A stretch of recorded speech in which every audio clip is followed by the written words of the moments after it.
say our Asok B'divrei Torah blessing. Baruch Atah Adonai Eloheinu melech haolam asher kitanu b'mitzvotav v'tzivanu ha'asok b'divrei Torah. Praise to you, Lord God, rule of the universe, who's made us holy with your commandments and command us to busy ourselves with the words of Torah. And with that, we're going to do some Pirkei Avot. So, as a review, since we have to go past them anyway, we've talked about knowing where you're coming from and where you're going. We've talked about praying for the welfare of the government. We've talked about how if two sit together and there's no words of Torah spoken between them, this is a session of the scorners. Then, continuing through chapter 3, if we have three at a table and there's no words of Torah, it's as if they had sacrifices to the dead. But if they do speak words of Torah, it's as if they're eating at the table of God. Then one who stays up at night or wakes up at night and walks on the way alone and turns the heart to idle matters, this person endangers their life. And that leads us, oh no, we did one more too. Whoever takes upon themselves the yoke of the Torah, and this is in contrast to the yoke of the government and the yoke of earning a living. All right, this brings us to today's topic. Justin, would you read our text, please? Rabbi Halafta, son of Dosa of Kefar Hanina, said, when 10 sit together and occupy themselves with Torah, the Sichania abides among them, as it is said, God stands in the congregation of God. How do we know that the same is true even of 5? As it is said, this band of gods God has established on earth. How do we know about the same is true even of 3? As it is said, in the midst of judges, God judges. How do we know that the same is true of 2? As it is said, then they that fear the Lord spoke one with another, and the Lord hearkened and heard. How do we know that the same is true even of 1? As it is said, in every place where I cause my name to be mentioned, I will come unto you and bless you. Not much is known about Rabbi Halafta ben Dosa, except that he was the father of Rabbi Yosa. He was a student of Rabbi Meir, and that he lived in the Galilean village of Hanina around the town of Sepphoris. He comes up in tonight 2:5. He was active as a rabbi around 135 through 170 CE. How are these sayings relevant to our lives today? Thank you. That was some tough words. Feel free to correct any of them. All right. So how do we know that so this is about the Shekhinah, the divine presence, dwelling amongst people who get together and occupy themselves with Torah, which you can interpret in different ways as we think about how this is relevant to our lives today. And then there are scriptural proofs for 10, 5, 3, 2, and 1. So what does this have to do with us today? Well, David, when Talmud is studied, you require that it be studied by 2 and not by 1. Why would the Shekhinah be there if one studies by himself? So with the Talmud, there's a saying in Proverbs, which I learned from MTI this morning, that iron sharpens iron, which in the Midrash they interpret to mean that when you study with other people or with another person, then the give and take between the two people sharpens each of their understandings of the text. So to my knowledge, it is preferable that Talmud be studied in Chavruta in pairs of two, but I don't know that it's mandatory. I am open to new texts disproving me, though.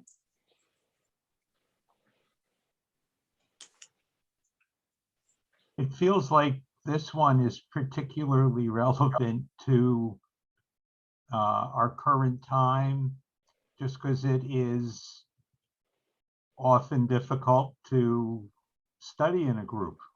I mean, we do have the ability to do this online, but thinking about trying to do it in person.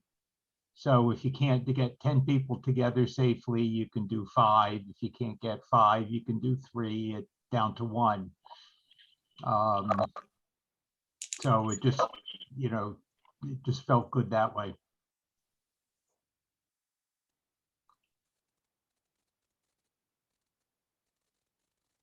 Yeah. Somebody's waving his hand. Yeah, your father's waving his hand vigorously. Jump in. I can't, when I screen share, I can't see what anybody else is doing on their screens anymore. Okay. I'd like to differentiate between specifically Talmud study and all other forms of Torah study.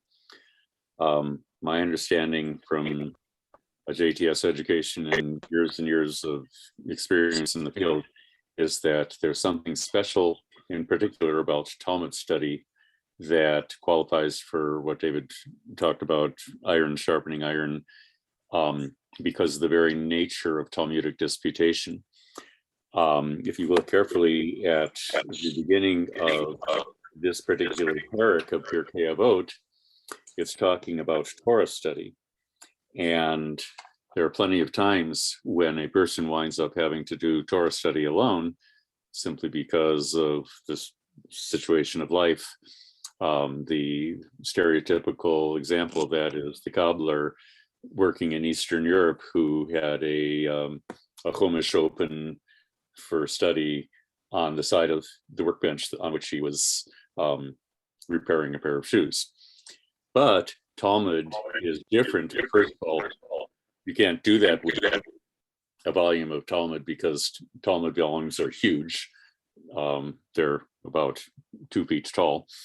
And second of all, the nature of the give and take in the very words of the Talmud themselves, where you start with a Mishnah and then you've got all the elaborations on a given Mishnah that makes up the Gemara. I will tell you from personal experience, I get much more out of doing that with somebody else, whether they know more than me or whether they know less than me, than I do Torah study by myself all the time because I'm preparing sermons and such. So I would like to put that on the table as an answer to the question of why you need 2 for Talmud study, but here they were willing to go down to 1 because it's really Torah study, not Talmud study that they're referring to. Thank you. So, I was going to offer just a comment really quickly. I think it's interesting where it says, how do we know that the same is true even of 3 as it is stated? And then it says in the midst of the judges, God judges from Psalm 82, specifically line 1. I just was going to comment that I find that very interesting, particularly due to the level of interpretation that's being used for Psalm 82:1, which seems to not be like the peshat or literal, like I guess meaning. It seems to be either a use of like perhaps like the second form. I forget what the acronym would be, but like a comparative analysis, perhaps. Yeah. So what Gabriel's referring to is there are different ways of interpreting text, and 4 of them make up an acronym: Pardes, Pshat, which is the literal meaning of the text; Remes, which is allegorical; Drash, which is more like making connections to life, and then Sod, which is the secret, the mystical interpretation. And so Gabriel's pointing out that if you looked at Psalm 82, you would see that the first verse appears to have nothing to do with the question about three people getting together to study Torah. And yet the rabbis took this verse and found a way to make it support what they were claiming through the use of taking it out of context. So thank you, Gabriel. Yeah, I just thought it was interesting. Great, thank you. So for me, this has a relevance a bit different than what I've been hearing, and that's the concept that God and the study of what God is, but the concept of God is, we've said, is everywhere, is omnipresent. And so whether it's 10 or 5 or 3 or 2 or 1, the ability to search for and study that exists wherever humankind exists. And that pursuit is godly. And that's its relevance to me today, David. Very nice. Thank you.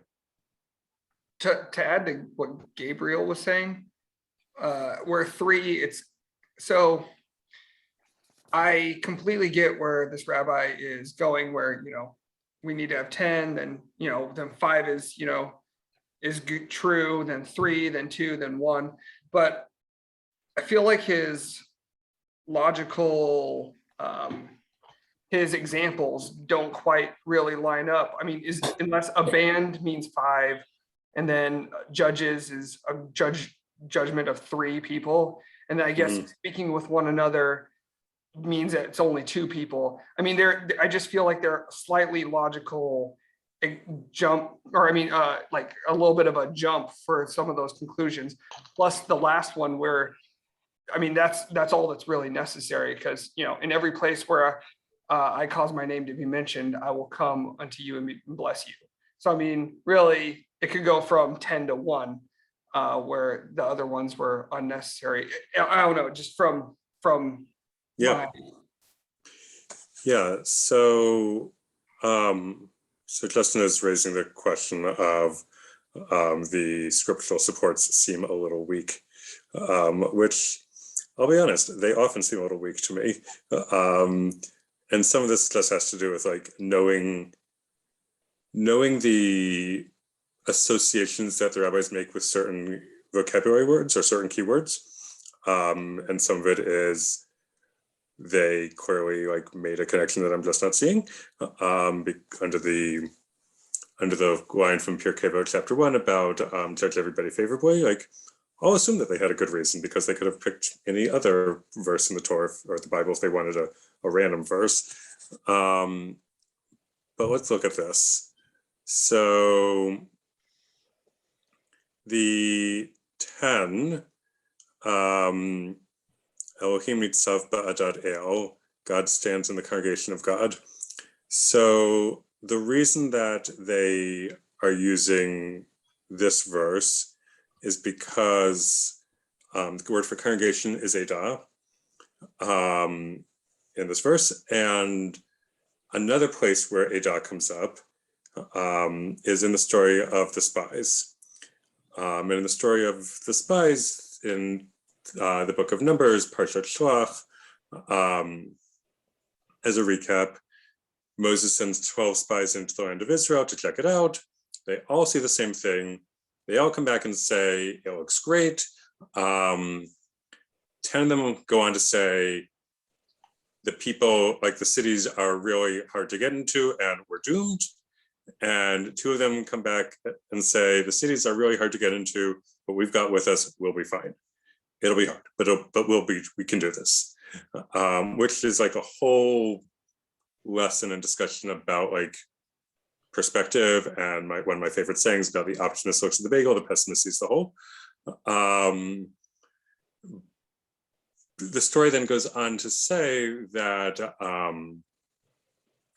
that like everybody wailed and said there weren't enough graves in Egypt, that you had to take us out to the desert to die, which is biblical sarcasm. And then God is like, well, clearly, if you people think that you're coming out here to die, then you don't have enough faith in me. You all have the mentality of slaves. And so you're going to walk around for the next 40 years until all of you die, unless you were a kid. So anybody under the age of 20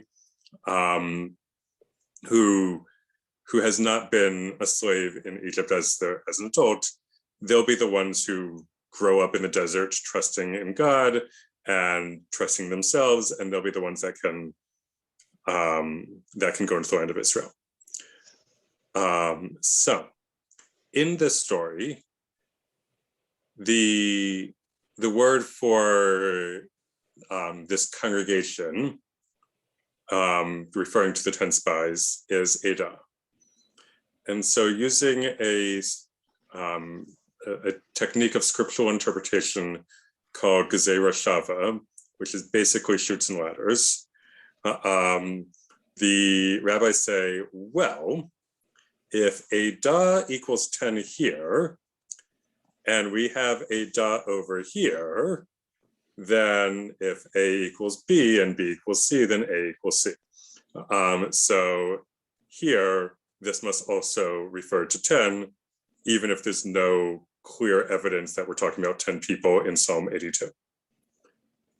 So that's how we end up with that text. For 5, this band of God, let's see what text they use. Aguda to al eretz yisada. So the word for band is aguda. I have no idea what's going on there, but I'm assuming that it's very intentional. I'll see if I can find anything, no promises, before I send out my email afterwards. So for 3, we have in the midst of the judges, God judges, which in Hebrew is Bekerev Elohim Yishpot. So judgment is usually done in a group of 3. That's a Beit Din, like for a conversion. And so it is assumed that if we're in the midst of the judges, and there are usually 3 judges, then we must be talking about 3 people. That's how we get to that. Malachi spoke one with another. You need at least 2 people to do that, because otherwise you're talking to yourself, and that doesn't fit the meaning of the text. So therefore, we're talking about 2 here. And in every place where I cause my name to be mentioned, you need 1 person to cause or to mention a name. And so therefore, that counts for 1. So that's how we get to all of those texts. But moving forward, Justin or anybody else, feel free to question the support text, and I will do my best to explain where they're coming from with it if it's not blatantly obvious already. Thank you. That was great. Thank you. Another place that you have 3 is if you have multiple Torahs and we're convening the Beit Din at the beginning of Kol Nidre, it would be ideal to at least take 3 of the Torahs out, no matter how heavy they are, at the beginning of Kol Nidre. Yes, thank you. Because that constitutes a Beit Din. All right, how else is this text relevant to our lives today?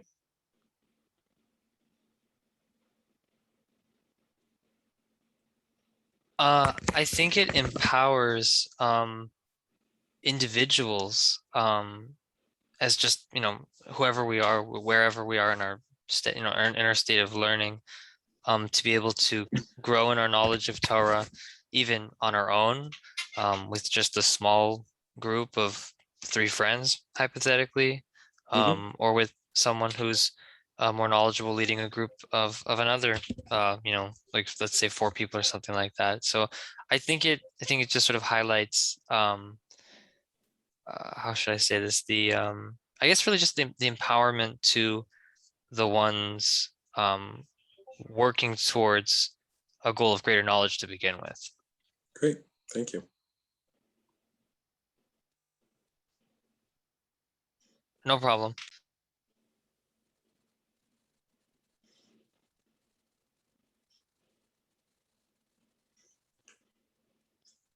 I also All right. think Yeah, that it go gives you the knowledge to know that even if you're alone, you can still study this. Don't give up. Mm,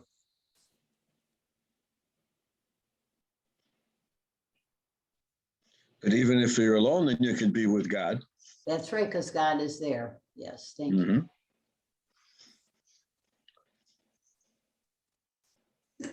Mhm. Well, you're never alone. That's a comforting feeling, Charles. You're right.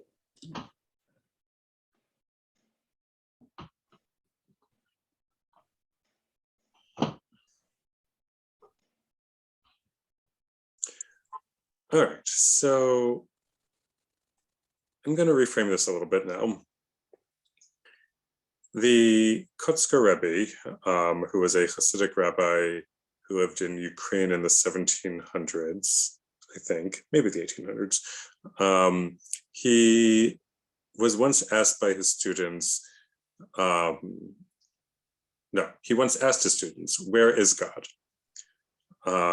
And they gave him various answers, none of which he liked. And his answer was, God is wherever you let God in.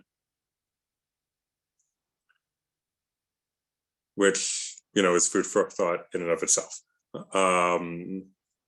So I bring it up here because it seems to me that if we reframe the idea of Torah as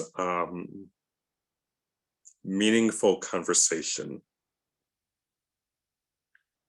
that when 10 sit together and occupy themselves with meaningful conversation, the divine presence abides amongst them. Or 5, or 3, or 2, or one person having an internal dialogue, meaningful thoughts. Now, how is this relevant to our lives today?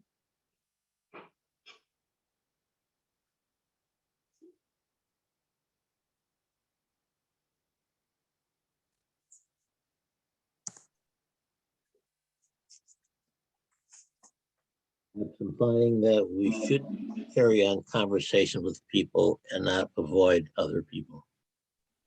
Learn from other people, even if they have different beliefs than we do.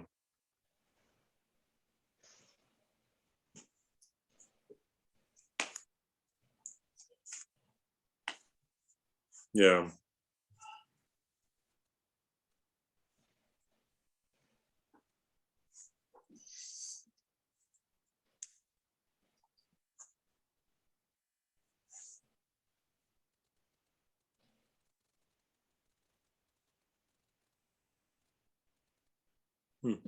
Other thoughts? David, could you reframe your question slightly, just so I'm not sure I understood? So if we reframe this text, instead of talking about Torah study per se, but have Torah mean meaningful conversation, how does this text become relevant to our lives today?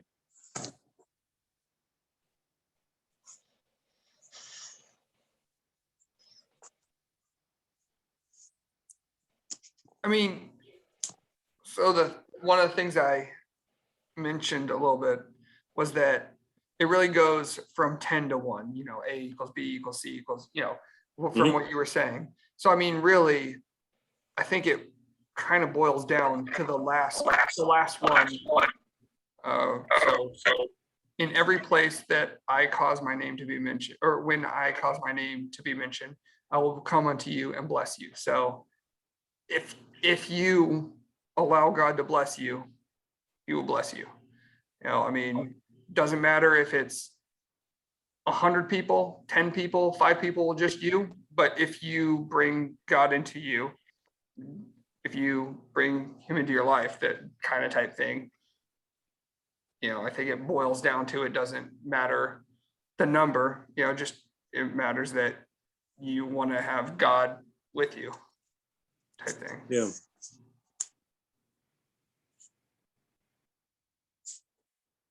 Great.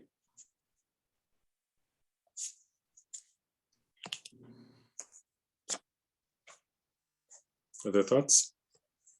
I think your question takes it out of how does the Talmud Torah say we should study Talmud Torah, to what is the meaning of God's presence in individuals and groups, and that it exists, God's presence, the concept of godliness, however we envision it, is an important and should be with us and should be guiding us in individual as well as group activity.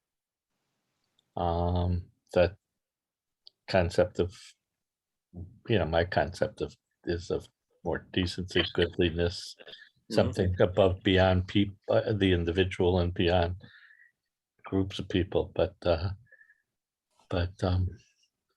it should pertain to all that we do, not just in the story of Torah. Your meaningful conversation. I guess my question is whether or not we can ever keep God out. You say God is everywhere. I'm sure that when Cain slew Abel, he had no thought of inviting God in to watch what was going on. And again, he didn't know that God was there. Know what was going on. I don't know that you can actually prevent God from being around. And in one sense, then, even if you're alone, quote unquote, the only human being around, you got to be careful what you do or what you say, because someone is there watching you.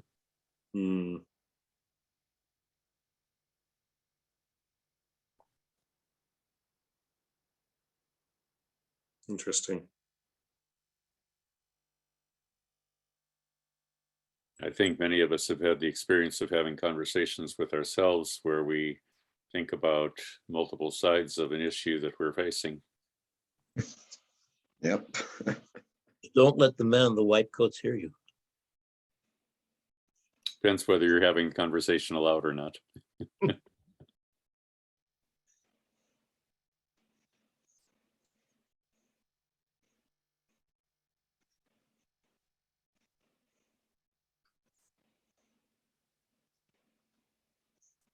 All right, let's go into the next text.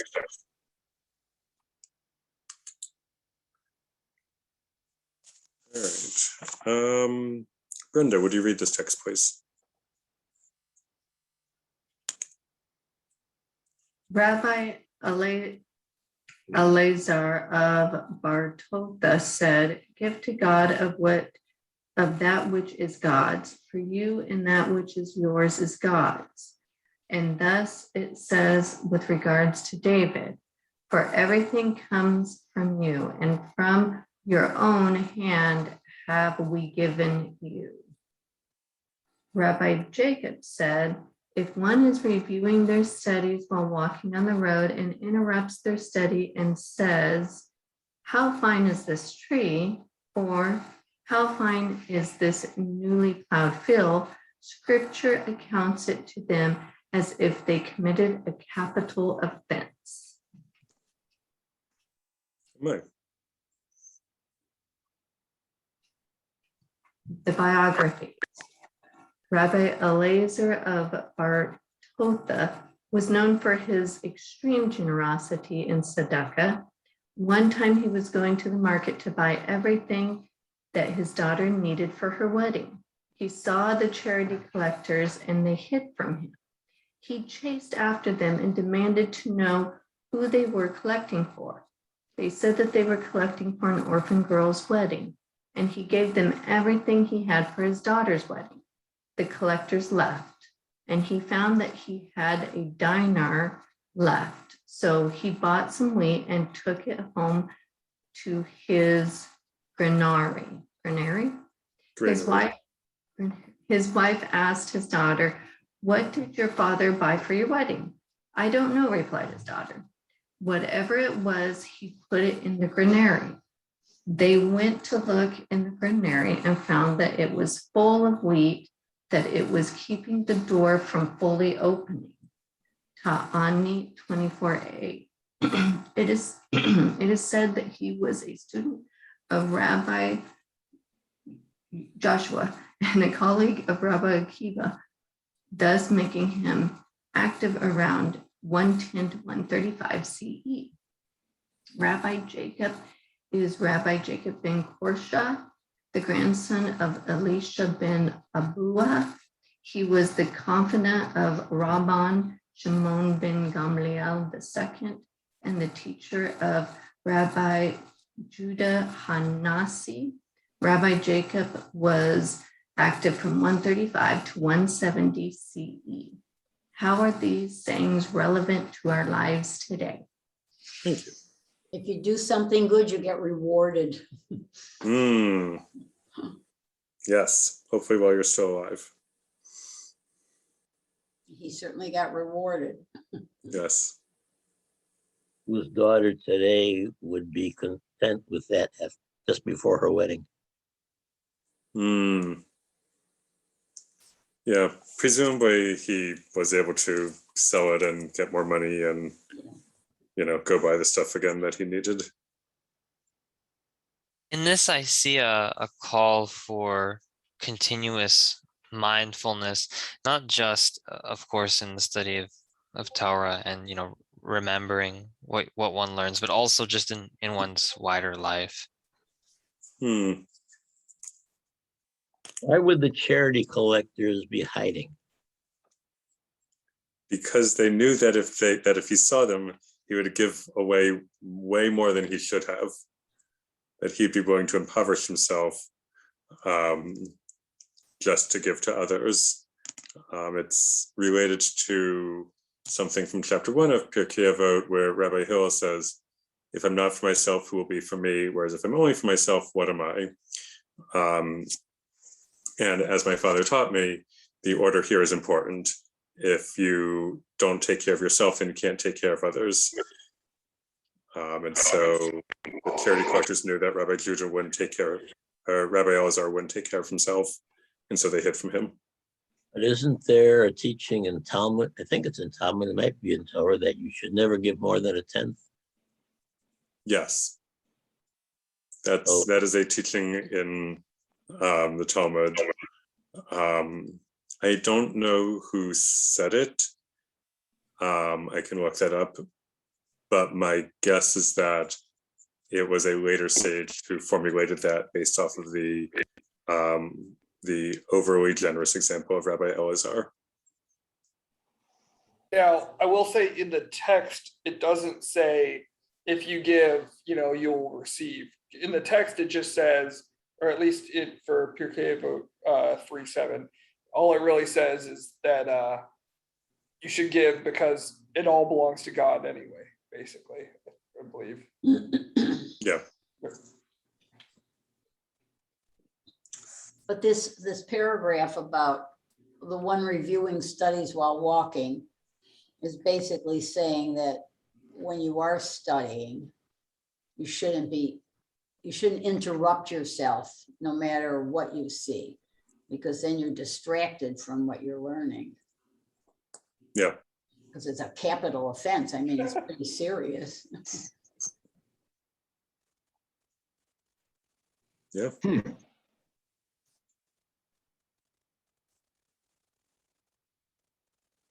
Why, I don't know, as I keep comparing those two actions, one is you look at this tree, this thing that God created. The other is you're looking at an action of man, the plowed field.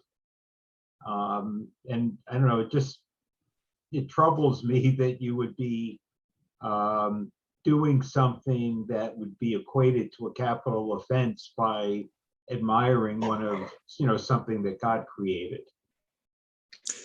You and people who have been looking at this text for the last 1800 years. You're in good company, Alan. Oh, well, thank you.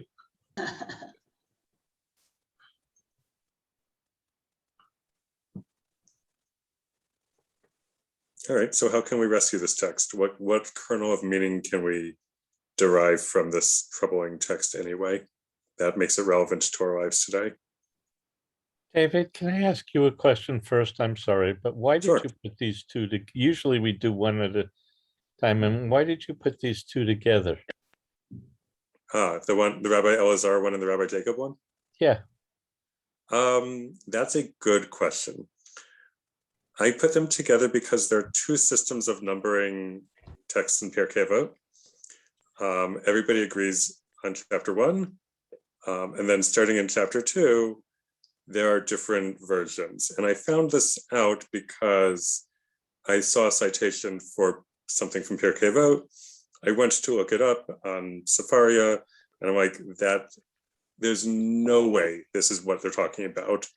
I've looked it up in Sidor Sim Shalom, and I'm like, oh, that's what they were talking about. And then I discovered that the numbering systems don't match up. So Sefaria has one system, has one, and then I've gone in and put in these, some call this 3.8, some call this 3.9. So, so that's why. So like, I don't know why somebody else put them together, but I've indicated that these are separate, are often separated. So you can read them separately, or you can read them together. Thanks. No, that explains. And sorry for disrupting. It's a good question. So David, if a charity collector came up to Rabbi Eliezer while he was studying Torah and interrupted him, and he contributed to them, would he be subject to capital punishment?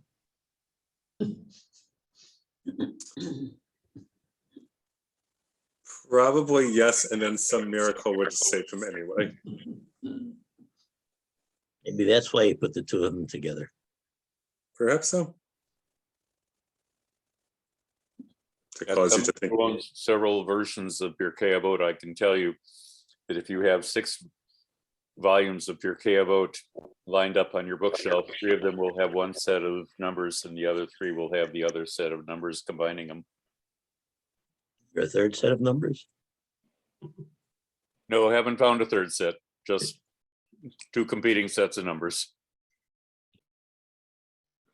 So to bring both Alan's points together. All right, I think we're gonna try this.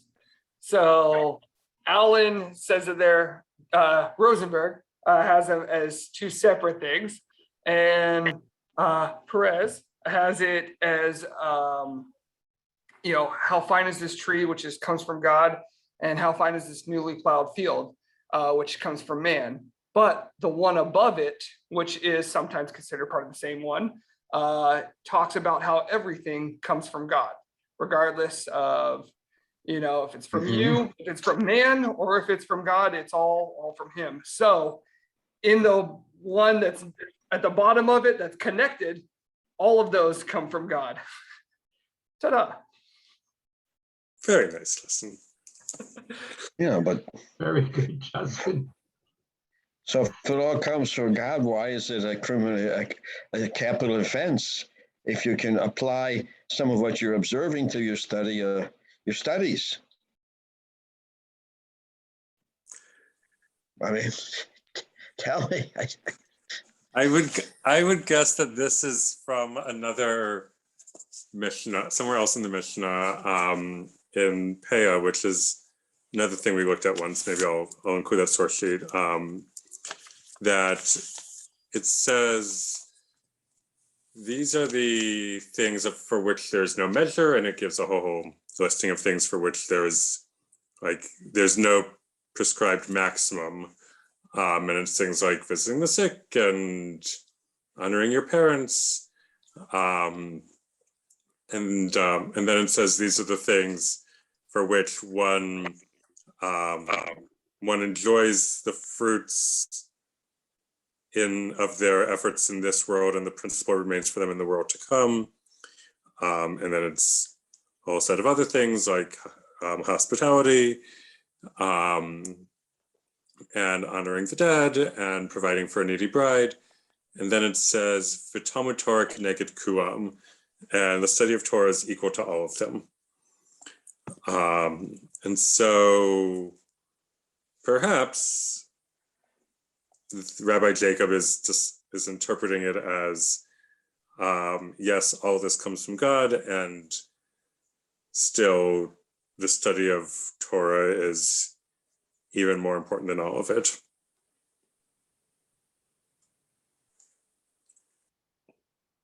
Which does not mean that you have to agree with Rabbi Jacob.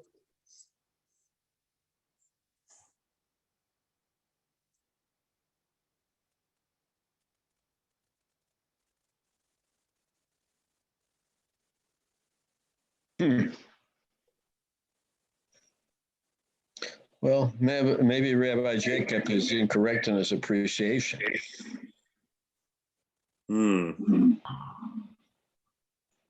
Not all the rabbis agree with each other and everything. That's true. I think I'd like to amend my earlier question or comment about, I guess earlier I said, why would they say that questioning something made or commenting about something made by God would be as if they committed a capital offense? And I guess now I'm looking at it and could look at this as whether it doesn't really matter whether you are commenting on something of man or something of God. If you interrupt your study of the Torah, it's the same as if you committed a capital offense. No, I was seeing it that way as well. I'm just playing the devil's advocate sometimes. But you could say that. You give priorities. That makes sense. What if you noticed, instead of, these observations, what if you noticed someone who either needed help or something that needed to be mended, some type of issue? So you're studying and you see like, oh, this like sick person or someone falls or et cetera, and that takes you away from your studies. Does it change the quote unquote offense? Yes. I say yes on two grounds. One is there's a saying, I think from Rabbi Yochanan ben Zakkai, who was like the teacher of these rabbis, that if you see the Messiah coming and you are planting a tree, finish planting the tree and then go greet the Messiah. Second reason that I say yes is because of the idea of pikuach nefesh, that you can break any rule in Judaism except for three to save a life. The three being prohibitions on murder of innocent people, incest and rape, and idolatry. So, and in fact, in the Mishnah, I believe, maybe it's the Gemara, in the discussion in Yom Kippur, it talks about if a building has fallen on somebody on Yom Kippur, can you like clear away the rubble, even though you wouldn't normally go about moving debris on Yom Kippur? And the answer is yes, you clear away the rubble until you've ascertained that there's nobody alive left in the building or in the rubble. So it seems that Jewish tradition puts a high stake on improving the world and certainly on saving a human who's in need, and that would therefore trump Talmud Torah, the study of Torah. Point of information, David.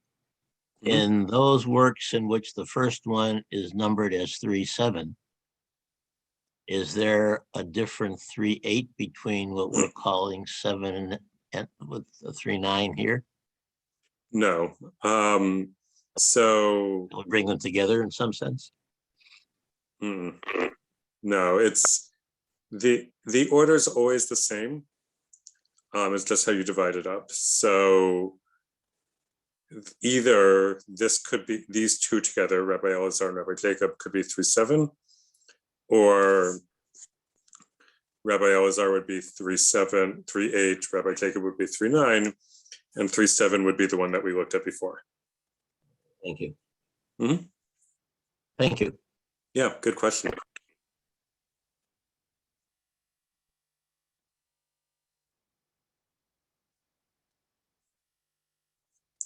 How do we feel about the idea of give to God that which is God's for you and that which is yours is God's?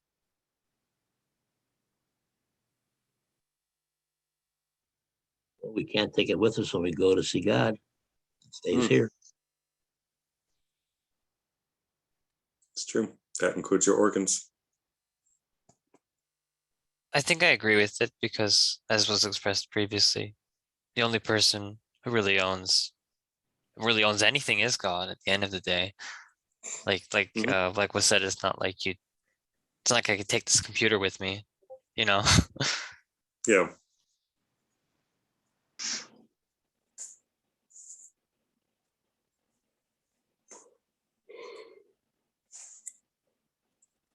And look at it saying, as God gave us what we have here because we need it while we're here. So you're not going to need it when we leave here and go elsewhere. Yeah. Who was the All rabbi? alone. Oh, sorry. Go ahead. No, I was just gonna ask who the rabbi was for Pirkei Avot maybe a month ago, I guess. That was I don't know. I think he was the rich rabbi. That I think he said something almost opposite of this. I felt like, but I can't remember what it was. Well, if it was a month ago, it was in this set of texts. So let's see.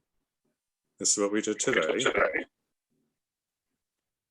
And we did this one a month ago and this one a month ago.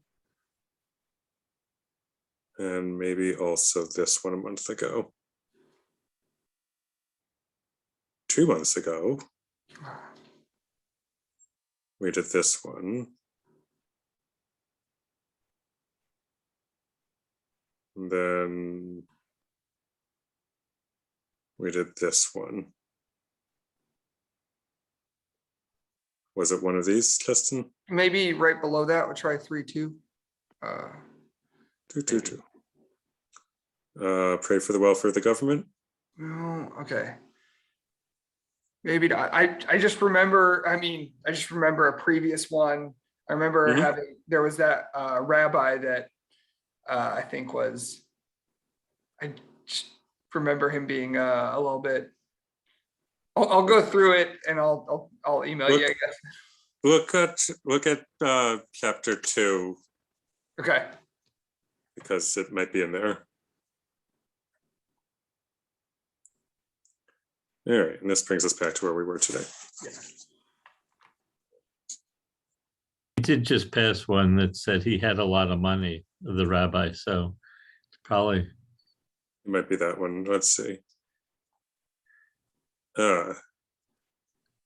This one who had a lot of money but was more interested in studying Torah than in his commercial pursuits. That's what I just saw. So, the yoke of earning a living versus the yoke of Torah. Yeah, I think that was it. Where he talks. Let's see. Whoever breaks off from himself the Torah, their place. So I think it was. Yeah, this was whenever we were talking about. Whenever you're from the Torah, like whenever you have the yoke of learning the Torah, then you don't have so much on the yoke of government and earning a living. And I thought that was like, I can't remember how that was going, because I think we were talking about like taxes or maybe something at that point. Yeah. A while ago. Maybe. Yeah. It's been a while. That's all right. It's been a month. We do with these once a month because there's so many other things to do in between. All right. Last thoughts about this. So I have a bit of a different angle. Please. So the way that I'm looking at this, it's really about intentionality and being very like training your mind so that when you're studying, that's where your focus is. And so when you pose the question of give God that which is God's, to me, I'm wondering, is that devoted intentionality that you're focusing on studying Torah? Does that make sense? Kind of. So it's this idea maybe that the text, that like the Torah study comes from God, so you should give God your attention and focus when you're studying Torah. Yeah. And be like really intentional and guide your mind or train your mind or somehow focus that.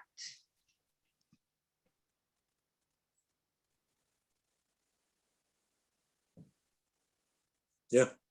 What do people think?